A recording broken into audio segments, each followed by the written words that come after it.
أنت بسؤالك كأنك يعني توحي أن الممارسات هذه يعني توقفت تاريخيا. بالضبط. أنا أؤكد لك بأن هناك أنظمة متقدمة في العالم وأمهات الحريات في العالم. نعم. سأكون صريح، يعني فرنسا تحديدا مثلا خلال العشرية السوداء في الجزائر وما حدث يعني في الجزائر من قتل أكثر من 200 ألف مواطن إلى غير ذلك في العشرية الدموية.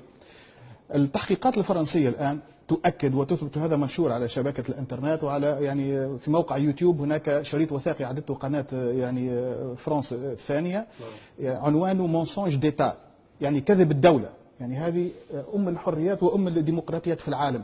تقول بأن الاستخبارات الخارجية الفرنسية نسقت مع الاستخبارات العسكرية الجزائرية لاختطاف القنصل الفرنسي في الجزائر عام 94. لك أن تتخيل دولة أوروبية تختطف قنصلها في دولة أخرى، أخفته لمدة أسبوع.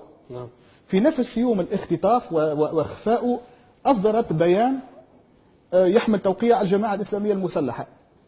في نشرة الأخبار الثامنة المذيعة تقول قامت مجموعة إرهابية كذا كذا باختطاف القنصل الفرنسي في الجزائر.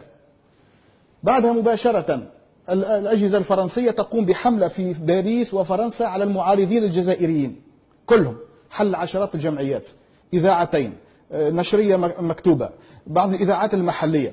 وأثناء تلك الحملة قاموا في أحد بيوت المسؤولين أحد المسؤولين عن جمعية فراترنيتي الجيريان المسمى حسين كروش، أثناء إخراجه من بيته رئيس مركز الشرطة في إحدى الدوائر الباريسية مخرج معه ورقة هكذا مع حسين الذي كان موقوف، ويقول انظر وجدنا في بيته نسخة من البيان للجماعة المسلحة الذي صدر في الجزائر. دليل يعني بين ظفرين أن الشخص هذا يتعامل مع الإرهابيين. بعد أسبوع تقريبا وانتهاء الحملة التي كانت مبرمجة من قبل، تخرج نفس المذيعة في نشرة الثامنة وتقول تمكنت قوات الأمن الباسلة من تحرير كافة الرهائن وعلى رأسهم كذا. نعم. وصل الوفد، سامحني تداخل مهم جدا، أرجوك دقيقة من وقتك الثمين. بعد نصف ساعة يعني إذا تأخذهم طائرة خاصة إلى باريس، القنصل زوجته ومسؤول الأمن في القنصلية يصلون إلى باريس. أول تصريح أمام الوسائل الإعلام الفرنسية تقول زوجة القنصل تقول لقد عاملنا الإرهابيون معاملة جيدة جدا. فسألها أحد الصحفيين قال لها هل حدثت طرفة أو نادرة أثناء عملية إيقافكم؟ قالت لهم نعم كدنا نموت في اليوم الخامس تقريبا. قال لها شنو اللي صار؟ قالت له في اليوم الخامس تخاصم الإرهابيون على كمية الخمر التي كانت موجودة في الثلاجة وفاء عليهم الخمر وجبدوا السلاح على بعضهم الإرهابيين. فكانت يعني إشارة خطيرة جدا. قالت له كذلك ملاحظة ثانية أنه غريب أمر هؤلاء الإرهابيين، أنا عندي نوع من الأزمة، نوع من الفدة نادرة جدا نادرة جدا. الإرهابيين كان دواهم حاضرينهوني، دواهم موجود عندي بالمسبق، كيفاش عرفوا مرضي أنا؟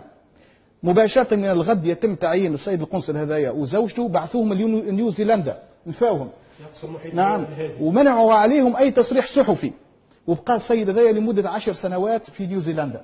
هذا في 94. عام 2002 يتقدم يعني ضابط شرطة إلى إحدى المحاكم الفرنسية وكان في حالة فاز فينال، يعني مريض بالسرطان.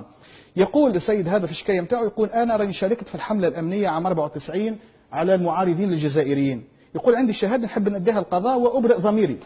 فيقول في شهادته الضابط هذا، يقول أنا اللي رئيس المركز طلب مني أن نحط بيان في محفظة سي حسين كروش هذا، وأنه البيان هذاك ما لقيناهش في داره، أنا حطيته له في محفظته. القضاء الفرنسي وهذا موثق معلوم يحكم لفائدة حسين كروش هذا بتعويض قيمته 2.2 مليون يورو، تعويضه على 5 سنوات سجن، ويحكم بالسجن على رئيس مركز الشرطة الذي دس البيان المزور للجماعة الإرهابية في بيت رئيس الجمعية الفراترنيتي الجيريان. إذا كانت هذه أمهات الديمقراطيات والحريات في العالم يعني وقبلة الحرية، إذا كانت هذه الأنظمة تمارس هذه الأعمال من أجل أهداف، من أجل أغراض سياسية وإبقاء حكومات سياسية وأغراض استعمارية، هذا في فرنسا، في الجزائر أيضا رأينا في مصر، يعني وزير الداخلية السابق في عهد مبارك كان تبين بعد ذلك أنه مسؤول على تفجير إحدى الكنائس في مصر لخلق يعني حرب طائفية. هذا موجود ولكن في الأنظمة الدكتاتورية.